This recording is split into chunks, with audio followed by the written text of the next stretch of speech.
And can you imagine? I talk about this with my wife all the time. Can you imagine if social media was even around back then? How much of that would be recorded and replayed? And remember when you did this? Look at this picture of when you were. Man, that'd be crazy, man. Like, it was crazy then how it happened. And so, like, to be in that type of setting, that type of environment, that type of time, man, I don't think that I would be, man, it'd be crazy. Like, so when I started having to give descriptions about what had exactly happened throughout each situation and each case that I had, I'm replaying it in my head, and I'm like, and it's clear as day. You know what I mean? And I'm like, man, damn, I gotta really break it down. And I'm like, boom, boom, boom, breaking it down, and I'm like, God, do I really have to go through this shit again? And it brings you back to that time, like I'm there again. I remember when I was doing it, why I had to do it. Yes. Why I decided this was a good idea. Yeah. And so when they told me, they're like, hey, we want to know like a brief description if you can on each charge, each case that you had. And so I just jotted down the ones that were the most impactful, right?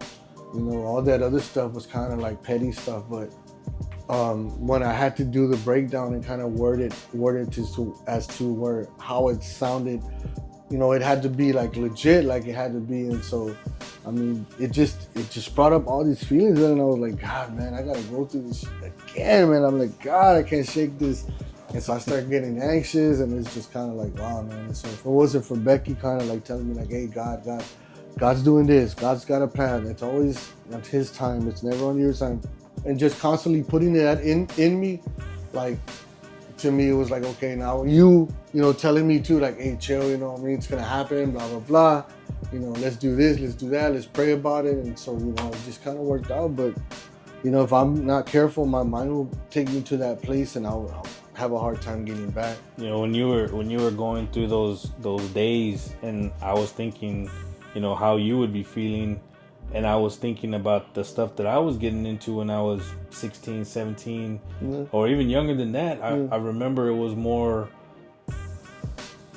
it wasn't that I was smart enough to not get caught.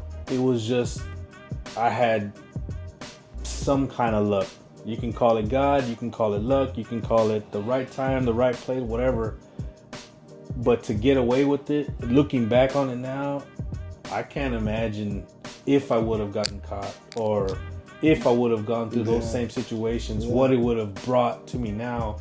Only because it don't matter what I'm doing now. Somebody who heard a story from somebody else about that time that you did this follows you everywhere. Oh, man. It just travels with you everywhere. Oh, well, you stole that thing that one time, so I don't know if I could trust you. Yeah. I don't know if you're gonna do this to me. You used to cheat, and you used to lie and steal and all this stuff, and you know, you did this, and I don't know what you're gonna do to me. Yeah. I'm 41 now. That was so many years ago, 21, 22 years ago, and it's like, why would you judge me on that? Why would you put that on me now? Like, I don't even look like that kind of person no more. Yeah, much less act like them. Yeah. That's what I think is crazy. That's what I mean about the PTSD. Those things kind of triggered. You were telling me, and those things were triggering me to make me think of what I was supposed to be doing, or what I thought my life was gonna become. Because I've said it forever, like, for me to be this old is surprising to me now, because I didn't expect to get here, especially to get here and be safe. That was an eye opener when I turned 30, let alone when I turned 40. Like, I didn't expect this, and now I'm just gonna try my best to enjoy it. But I can't enjoy it when other people are still pissing on my name. It's hard though, man. Like, I think during this time that all this was going on, I constantly told myself that it's okay. Break it down to them, explain to them, let them know that, you know, that you changed, that you're not doing the same things that you were doing before. Like, you're just totally different from that person at 17, you know? And so I just kind of had to be telling myself over and over and over and over and over, and just kind of like speak daily on it. Like, nah, man, I'm not like I'm literally changed. Like, I'm not doing the same thing, right? So, but, you know, it felt like, you know, it was choppy. It was, you know, kind of rough because I was up and down. And then it started messing with my stomach, my eating habits, my mind started racing. I started acting kind of sketchy, so it was kind of like, okay, you know what? And then Becky's like watching me, and then I'm trying to like not fuck up with her, and so I'm just, you know, all over the place. But, you know, at the end of the day, I just felt like if I had, you know,